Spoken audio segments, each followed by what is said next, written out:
Every day there's more and more people here, and you gotta go farther and farther out. And then you find even more people. And now, there's not much places, around town to get out of the city life. It's city no matter where you go.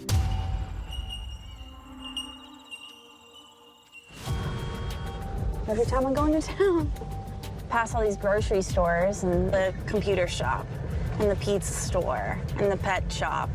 If you live in town, it's gonna be expensive. I just don't like depending on a store for everything. I mean, there's a much better way to live. If you're scared or uncomfortable or you can't go to sleep and you're sitting in your bed and you're thinking about your happy place, I think about mine every day. I can tell you exactly where it is.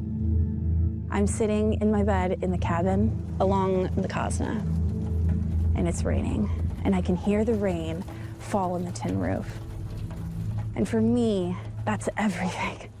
And something about life literally coming from the heavens and falling onto my roof and going into my buckets, it's so calming.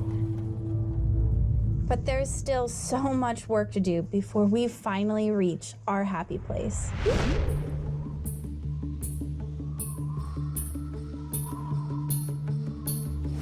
Just feels really good to be packing everything up and getting ready to go out to the cabin. So this is crunch time. We're just trying to get everything slammed out. We got a lot going on. Chris and Jesse Morse are about to begin the 100-mile journey to escape their busy Fairbanks city life. With only a few hours until their bush flight, it's critical they pack everything they'll need to survive on their own during Alaska's harshest winter conditions. I spent all night just packing and getting worried about having everything for the winter. Just couldn't sleep. 60 days, I need 60 breakfasts, I need 60 lunches, I need 60 dinners. Lists upon lists inside of lists. We're just trying to wrap everything together here at the house. We've just got a few hours left until we take off. I feel like everything's secure. This life is locked up. I'm ready to start the life in the woods.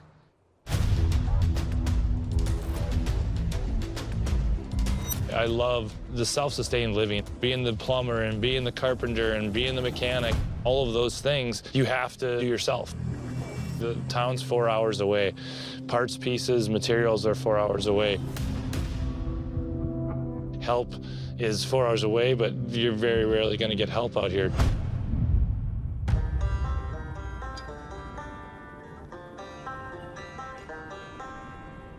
Hi, Silver. Such a good boy. Yep, this is really the reason we're all here. We raise and train the best sled dogs in the world and race them competitively in 1,000-mile races. These dogs are super valuable. They're my best friends. They're my family. Got all the necessities for a good day trip, and if I have to, overnight. You got to be prepared for anything when you get out there. Even though we got our first snow here, we're still in that in-between season. With winter around the corner, Brent Sass must take advantage of any opportunity to train his sled dog team in order to keep them in shape for the harsh months ahead. So this is just a recon mission. Make sure there's enough snow to go out there with a dog team. But first he must scout their 7-mile training trail by snow machine to make sure it's safe for his dogs. Being 150 miles out at Fairbanks, we're living in the middle of nowhere, so you leave this place and everything is more dire. Out there on the trail, the most important thing is survival.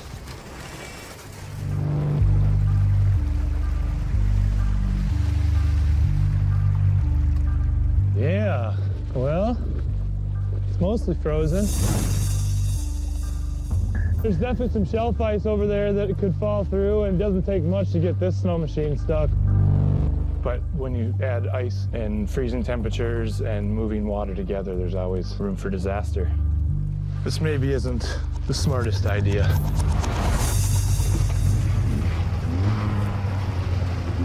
We have to be safe about it.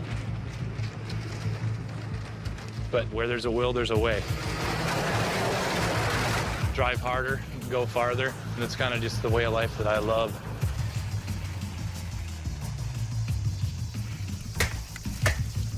There's probably about 6 inches of snow.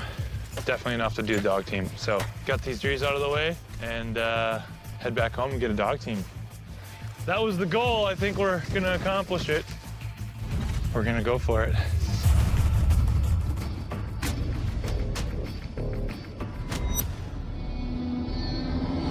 The cold really continually pushes you to keep working, and you're always trying to reach maximum efficiency with everything you do.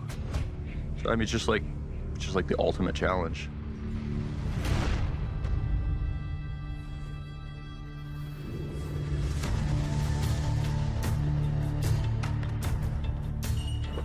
Tips, you gotta wait, Bobby. So today I'm gonna try something new, capture some hares with snares, get some better food for myself. I have trapped before, but not with this type of trap. It's just like a thin, flexible wire.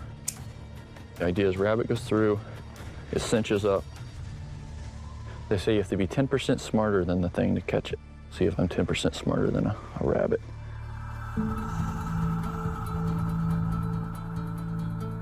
For Alex Javor, securing fresh protein is essential to his survival.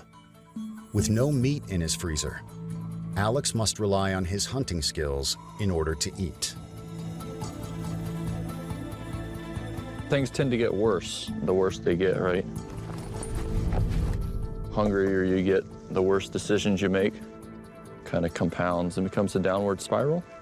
And you'll be a little less likely to get food and eat. Here's a good example of a rabbit highway. You can see they've, not just one's been through, here's like some place where they're regularly going through. So I'm gonna put all my snares in this small bubble. There's a lot of fallen trees and stuff that makes a lot of opportunities for me to place my snares and to create my little funnels to influence where the hares are gonna go and hopefully pass through my snares. This is kind of, you know, yeah, just carpet bombing. If I had 500 more to put out, that's better chances of getting rabbits. Today the game is, can we outsmart the rabbits? My last one here. Tomorrow we'll go check the traps and hopefully get some rabbits.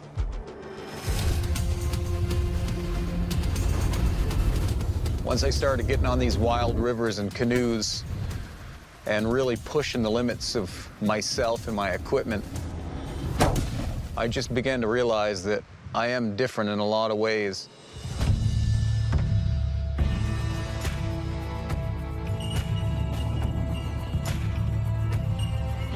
I created this mold from scratch.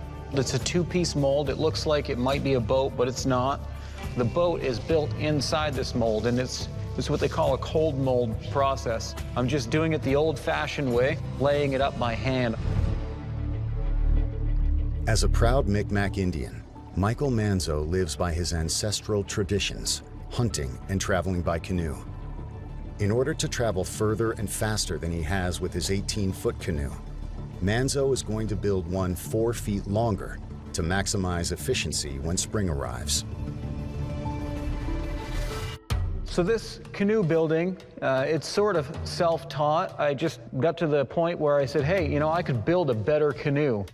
But I've taken a traditional concept and I've made it radical in the present day with the highest end materials I can get my hands on and these unique little surface drive engines and the fuel economy that comes from them. I will not sacrifice durability and quality, and I just much prefer to do it myself. And that gives me a lot of pride.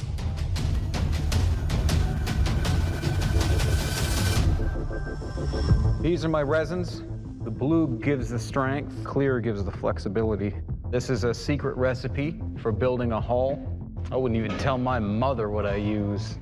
And I vary and change the flexibility of my resins as I progressively get inward, and that helps it to be resilient during impacts. This is kind of hard work, this boat building. It kind of humbles you. You've been doing so much physical labor for so many hours that your mind is completely cleared. You don't have any stress. At the end of a day of boat building, you are at peace because it's a long day. And there's still a lot of work that needs to be done. There's different and new challenges that are gonna come up every day that I cannot plan for.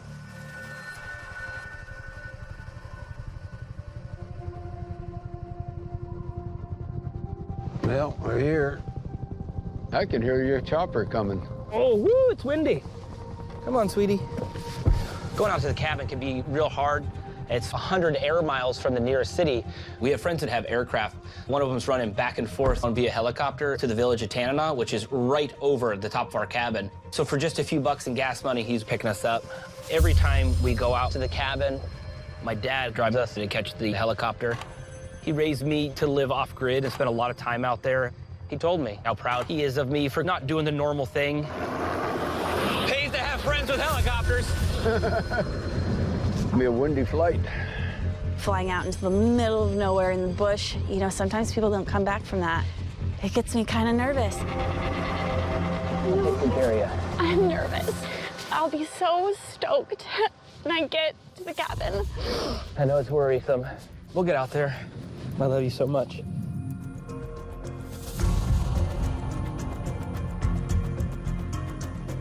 Catching the helicopter is always a stressful time. Helicopters scare the bejeebus out of me. Holy smokes, I'm like freaked out. This is so sketch.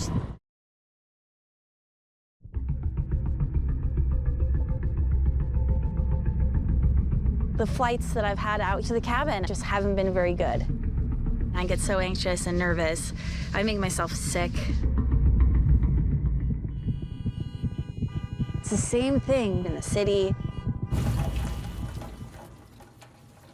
But being out at the cabin is where I want to be. That's where my heart is.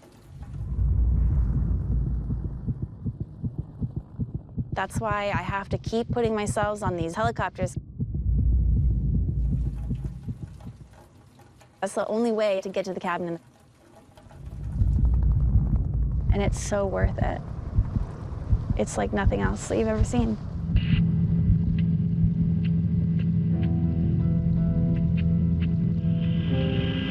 How you feeling? A lot better? I don't think that I was ever a bird in a past life.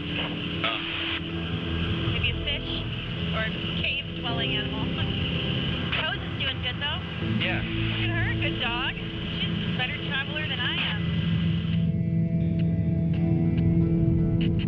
We're about 3 minutes out. Does this look familiar? Yep. Hello, Alaskans. Goodbye, civilized world.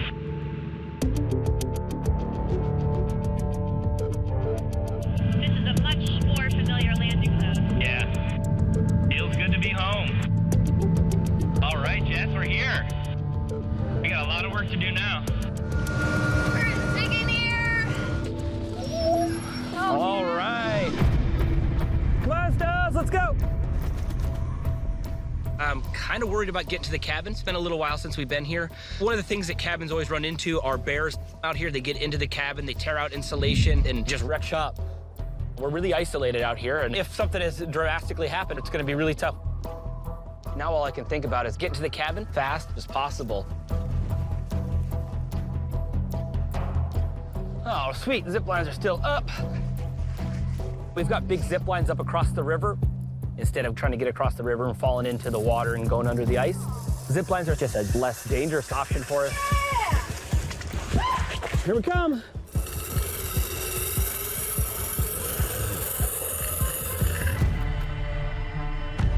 The animals are at the absolute worst out here. Right now, I would not be surprised if a bear is living in the cabin.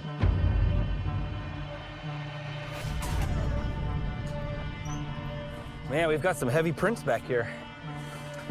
Yeah, as soon as I open the door, you'll see it. Right here. See that all? Something's been walking and walking up and walking out that way. Do you think it's a bear or smaller? Probably a bear, but I don't see any damage. Oh, man. What is this? Gross. Like squirrels, they're the only ones that are chewing through those big buckets. How's it looking there? They get in? You see the plastic in there? Ah, That's a winter supply of beef. It's a constant battle every time we get to the cabin. No. I'm gonna vomit if I look in there again. The mice and the squirrels are getting into stuff, and I'm seeing all of this mice feces, nasty, gross, nightmarish scenes in here. Coffee filters are just damp with pee. Ugh, this is gross, Jess. I mean, let's just take everything down, wipe it down, put it back up. I haven't had a chance to unpack, and there's just so much more work to do. We just really gotta tough it out and get it cleaned up the best we can, because come to wintertime, small problems can lead to big problems.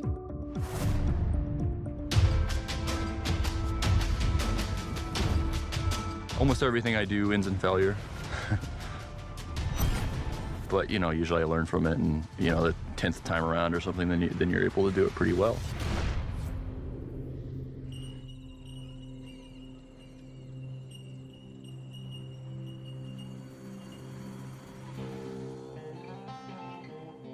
There's different ways to hunt for me, and it's really important to maintain my marksmanship.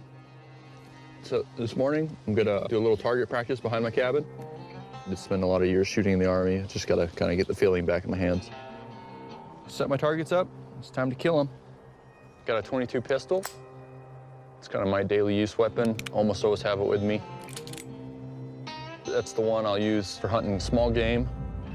Anything from a squirrel to up to the size of a beaver. Locked and loaded. You see that ricochet? I'll see if I can make it move.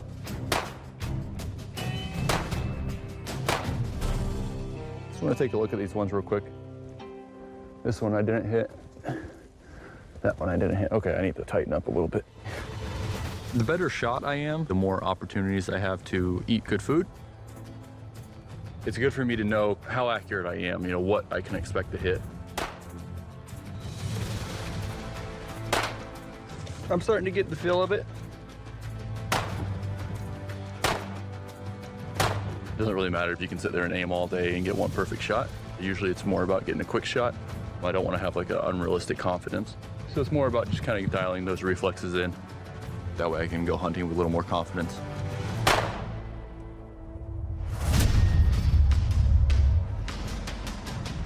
What are you gonna do? Just lay down and quit and die? In a lot of situations, that's what would happen if you just gave up. Just the constant living on the edge, tattooed on my arm. It's what it's all about.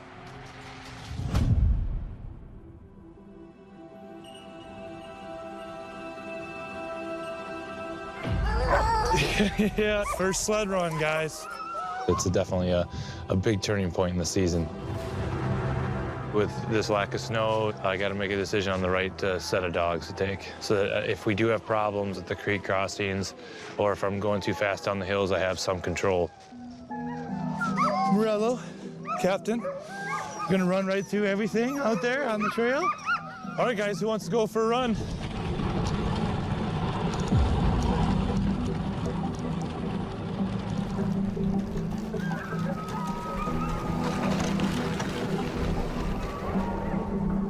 The trail is really hilly. It's a lot of ups and downs, and there's like 3 or 4 creek crossings that can be a problem.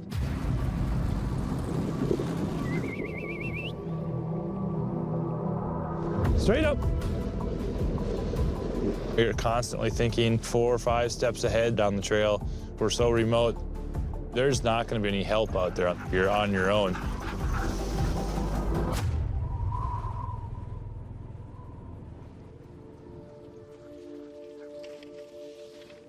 Everything goes silent. It's just you and the dogs, and they're doing their job, working hard. It's my happy place. I'm kind of checked out away from normal society and normal everyday 9-to-5 life. Out here, it just feels free.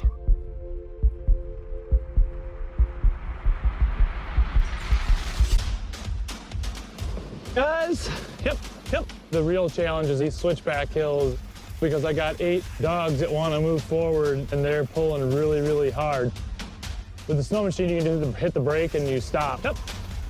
But with these guys, you can hit the brake all you want, and sometimes you can't stop. Gee. Yep, all right. Yep. They went to the deep spot. All right, good girls, good boys, good dogs, all right, let's go. I'll get her hooked, okay, go, go, go.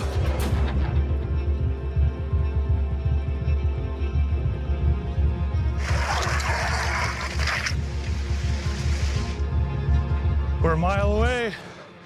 Last stretch. Looking at a crossing like that with deeper water and on an ice shelf, it's never gonna be just smooth sailing.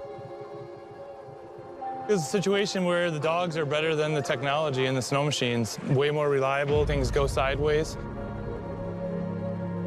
I think we're pretty confident with our abilities, and so, but I'm never really worried about the dogs. They're pretty tough.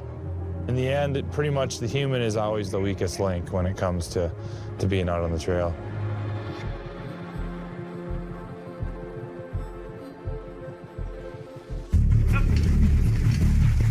It's important now I feed the dogs and give them a rest for a short period. All right, oh, right there. Here's one camp that I set up earlier this fall for dog mushing, and it has a big tent that's been around for a long time. Well, guys, looks like we lost our tent. This is a complete nightmare.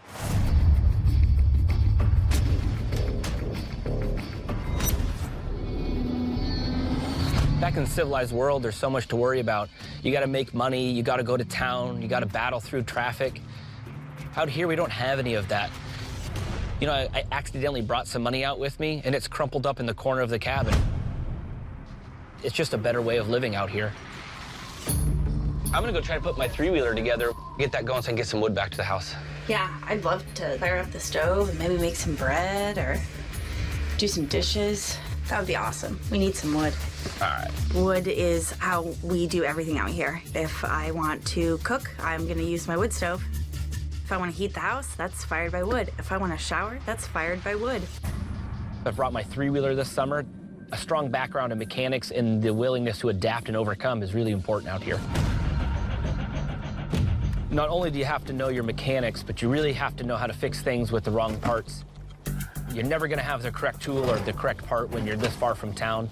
So making do with what you got is something really important. What my dad taught me to do was go to the dumpster, find a motor, bring it home, and make it run with the parts you found from the dump. Come on. Now I'm out here and I have to do that, so I'm really glad that he taught me that as a kid. So now that I'm out at the cabin, that's pretty much all I do is fix junk with other junk. Come on, girl. Hey, Jess, can you come out for a minute? Can't get it to start. Watch for a little blue spark. Yeah, it's definitely sparking. I got that starting fluid. I gotta just try that. Gas or no gas? Nice. Back in the city, when you're doing chores, I always grumble. My wife's always trying to get me to do things, and I don't want to, or I do it half-assed. But out here, I really want to strive for excellence. And I get enjoyment out of all my chores. Perfect. Nice, just like that. We got a lot out here. Do you think we'll have enough wood here for the winter? No, but this will get us a good start until we get a lot of snow in and we can start making trails. I've always tried to rely on myself. I think it's just how I grew up. And out here, it means a totally different deal. We don't have a hospital or a doctor or a grocery store or a gas station or even the internet. So we have to rely on each other. I don't know if I can haul this much, but I'm just gonna go. Okay. Just need you to just push until I'm going, and then I'm just gone. The three-wheeler has already proved itself. It's pulling huge wood loads back to the cabin. That's really awesome. Being out here is a lot of fun. You're totally reliant on yourself, and in this case, my wife as well. We work as a team out here. Being self-reliant, it just feels good, and good work today. You don't have another choice out here anyway, so that's what it is. So I'm a pretty stubborn person. It could be a good thing and a bad thing, kind of a double-edged sword. I think to live out here, you have to be pretty stubborn and bullheaded sometimes, just to get through, tough challenges.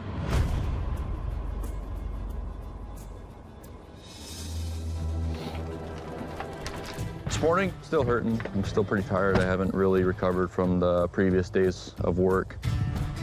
My body is destroyed right now. I gotta try to eat good. You know, if I can get some rabbits, that'd be great. So yeah, fingers crossed on getting some meat. So we're gonna go check my snares. Go ahead and cut some wood while we're down there. I'm gonna let Sippy come today, just because no reason not to. The snares aren't a danger to him. You know, they're too small. You know, he needs to get out and have his fun too.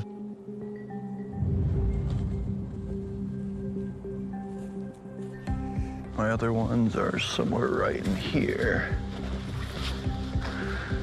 Yeah, everything's just as I left it, so I don't think anything's been through at all. I would be lying if I said I wasn't a little hopeful that there could be a rabbit there. What would be ideal is if, like, I saw that one of the snares has been activated, but at least that way I know, like, okay, they're coming through. I set my snare wrong. So I think it's worth leaving up as is and go collect some wood. Gypsy, hey, this way. Come on.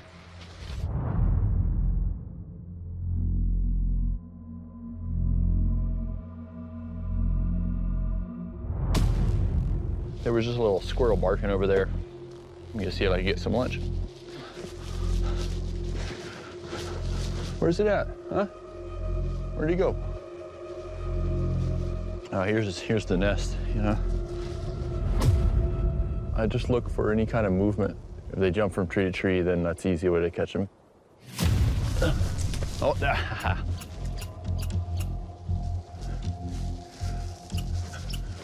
we know he's here. That's why he's staying up high. Squirrels taste good. It's just a lot of work for a little bit of meat, but at least provides good sustenance for the day. See if I can't get a little lucky with my 22.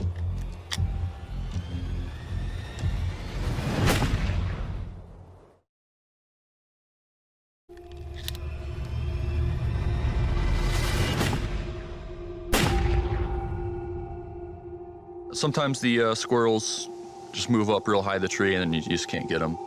Yeah. I don't think we'll get this one. Come on, Bub.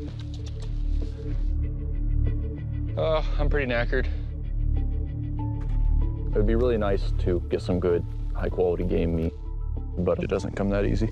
No matter how tough you are, no matter how smart you are, you're really never completely in control. So you have to keep the faith.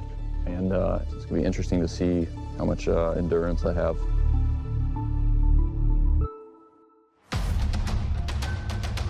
If you want to live in the natural order of the way of life, you got to accept that the natural world might take you. I never know for sure what I'm going to hit, but I wouldn't want it any other way. So I'm very pleased with how the structure of the boat has cured. Zero humidity in the air, which makes the resin flow really nicely in the cloth.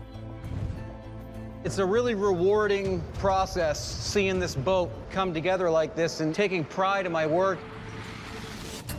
After all this hard work, laying up this entire hull, it's time to break this canoe from this two-piece mold.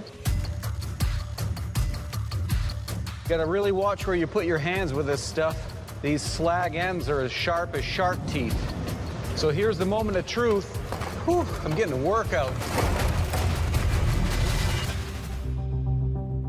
I am the quality control. I am the craftsman. I'm not trying to knock on engineers, but I've seen things that were designed with good intentions that just work like crap in Alaska.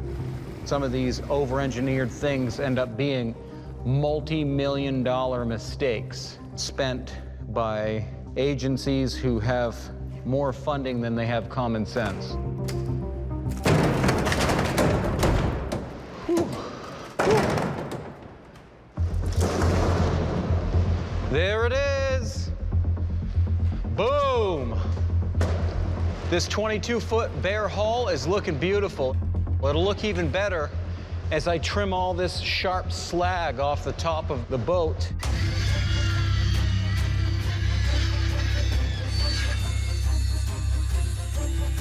And each step of the process, it'll get a little bit cleaner, a little bit more finished, and a little bit more refined. And then it's like my blank canvas. I get to paint it and just keep on with the build. You know, I like the sense of freedom of not having somebody look over my back.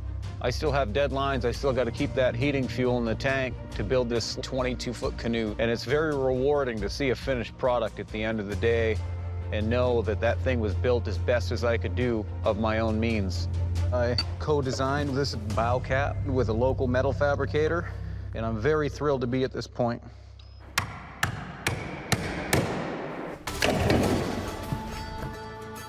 Here, you have undoubtedly America's toughest canoe ever made.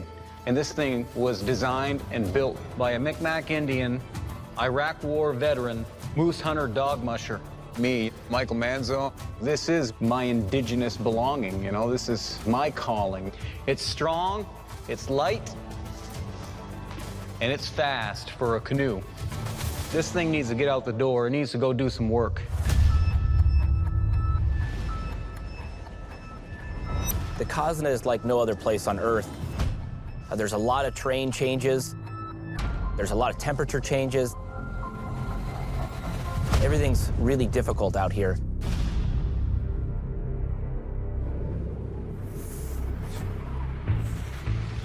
When I'm back in the city, I always grumble when I have to wake up at the alarm. I know I'm gonna have to do what somebody else wants me to do.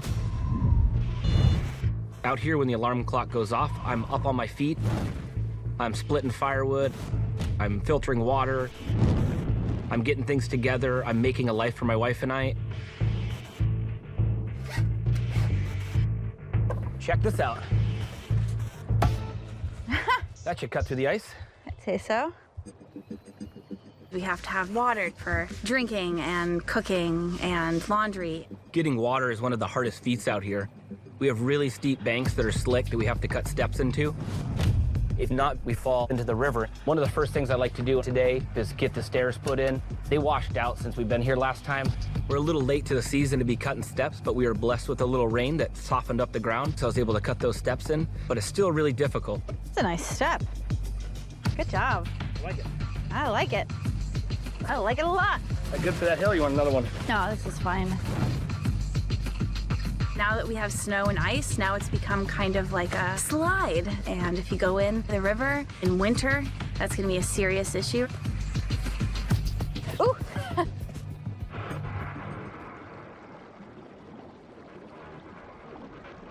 Really afraid of falling in this water down there. It's really slushy today. Hey, Jets, can you come tie me in? Got to tie a rope on. I can't be falling in the water out here. You have to have a safety spotter because you never know if you're going in the water or getting hurt. If I go in, that's kind of it. If you go to the ice, you're not popping back up. You got to chop through the ice. As it gets colder, we're going to get 4 and 5 feet of ice out on the river. Whether you're cooking or cleaning or doing laundry, that all involves water, which all has to be brought up from the river. That's a really difficult chore, but it's got to be done. Bucket. You're like right on the edge. Man, I don't like going down here. Sure scares me. Oh no! Sure scares me going down here. Oh. Woo!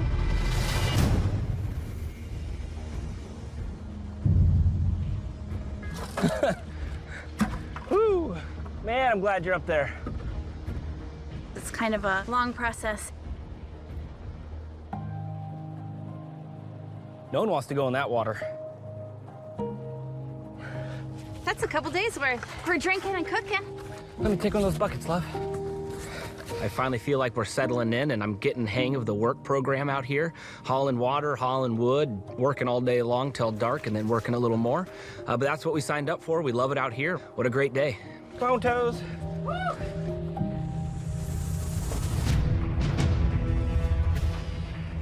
Self-sufficiency, building things, making things up, solving problems. I couldn't imagine a day that wasn't like that.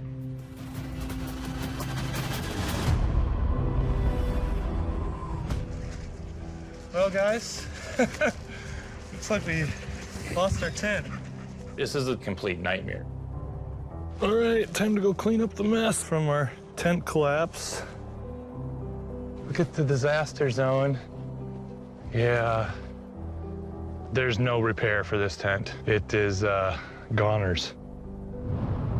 We just didn't get out there in time after the first snowfall of the year. I need to salvage what I can. Luckily, the cots and the wood stove and a couple other miscellaneous things were not damaged, so we were able to salvage that. We recycle everything out here. Nothing's ever really truly garbage. It's better to be there and available than sitting in some landfill. Lots of poles here, lots of stuff we can eventually make something new with. And now I'm just gonna let this sit here until it melts out, and we'll rip it out then, because it's just totally frozen down to the ground. Looking forward to the hot spring soak now. That's the beautiful part about this camp. Even though the tent's bad, there's some hot water over there. Soak in, take a bath. So looking forward to that.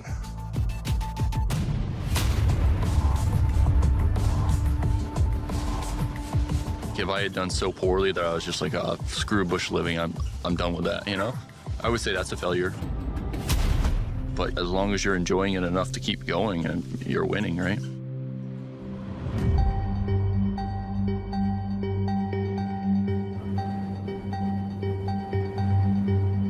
This morning I'm a bit tired. Doing the kind of work I do without having like meat and fat is really tough. I'm also feeling dehydrated. First order of business is I gotta get some water. I have to walk 3 miles, pull it on a sled by hand. It's a long hike down there to the spring. Always a chance to see game, so I always take my gun. Here you go, Sips. To survive through winter, Alex needs fresh water. But in order to get it, he must travel 3 miles by snowshoe to a local spring in harsh winter conditions.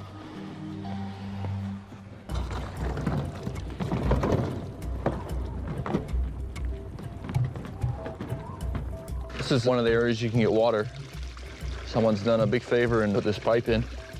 That'll just make it a little easier to get.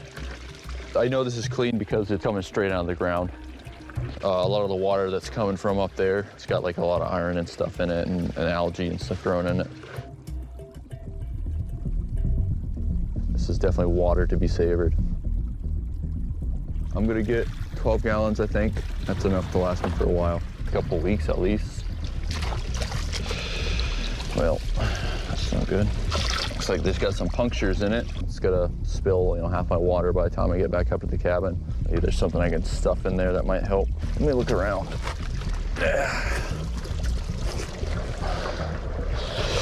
Birch bark is waterproof, so try it. Kind of corkscrewed in there. Let's see. Some oddball solution.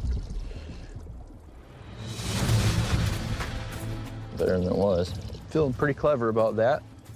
Now the real struggle begins. It's probably 100+ pounds of water.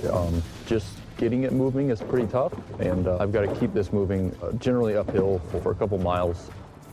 So we are walking. It's not like just driving back to your house in your car. I'm pretty exhausted, but I found that you always want to be ready for the unexpected. He's over here, Sipsy. I hear a flutter of wings. Sipsy's scared up a grouse. Grouse tend to, they try to hide in camouflage. Where's he at, Sipsy, huh? Where's he at? I think he's somewhere in here. Sometimes if you're quiet, they'll make a little noise.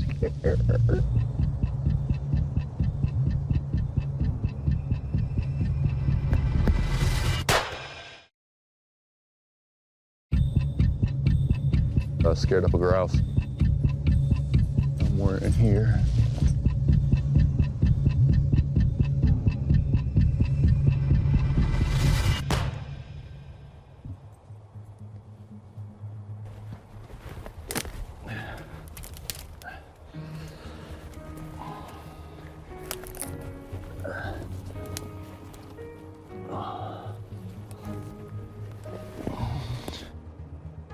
Not bad. It's a nice little spruce grouse. Looks like I got him clean through the heart. Yeah, this should make a pretty awesome dinner tonight. And thanks to my dog. Come on, Tips. It's been another hard day of work, but today luck was on my side. This is my first successful hunt since I've been up here. It really energizes me a lot. It gives me a big boost of motivation. When we get back home, we'll have water and a nice little prize.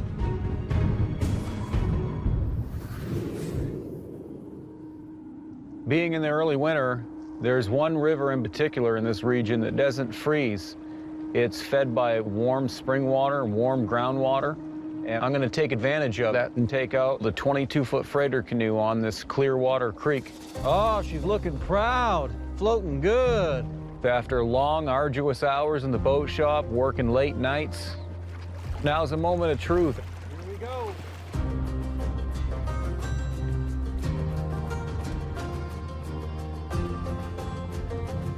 I'm going out and facing the unknown because I've never run a river in the middle of the winter, but I'm riding that wave of new and it feels great. 22-foot long, 60 inches wide. It's just a moose toboggan created for bouncing down rocky rivers with a boat full of meat or fish. Turns so nicely and just smoothly running this river. As a Micmac Indian, canoe building is in my blood. You know, it's a rewarding thing to just reach back into the old ways of things and make them radical for present day. This Cadillac freighter canoe is literally an extension of me. This is my violin. And this river, that's my stage. All right, we'll give it a go. Save that for bait. Yeah, thank you for your life. I was a little iffy because it took a banging around getting up here. And that helicopter, not my favorite thing. This is what I've been waiting all year for, right? Cooking fresh caught food, catching this bourbon. It was worth going out one last time before we left. Wow, it's buttery and flaky and sweet. The best dinner with the best person at the best place. I literally wouldn't change this for anything. I've been wearing the same pair of long underwear for 6 months. And there's no better bath than a pool of hot boiling water in the middle of nowhere. Around here, water is king. Having the hot springs allows me to sort of combine a whole bunch of stuff that I need to get done, like training dogs and checking out the trail and checking the camp. We're killing a whole bunch of birds with one stone. And getting that epic soak in, too. It's a nice fat male grouse, plenty of meat. I let Sips eat most of the organs. He will appreciate that. Smelling pretty good.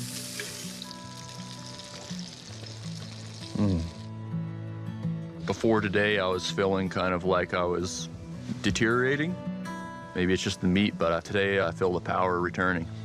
It's amazing how some small successes can change your whole outlook. You did all the hard work.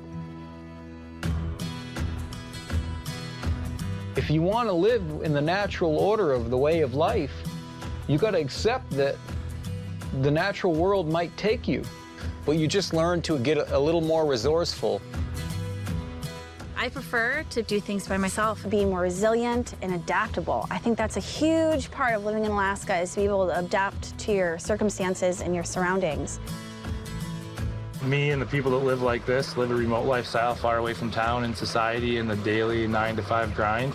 Every day, just a little bit of survival, and I thrive on that.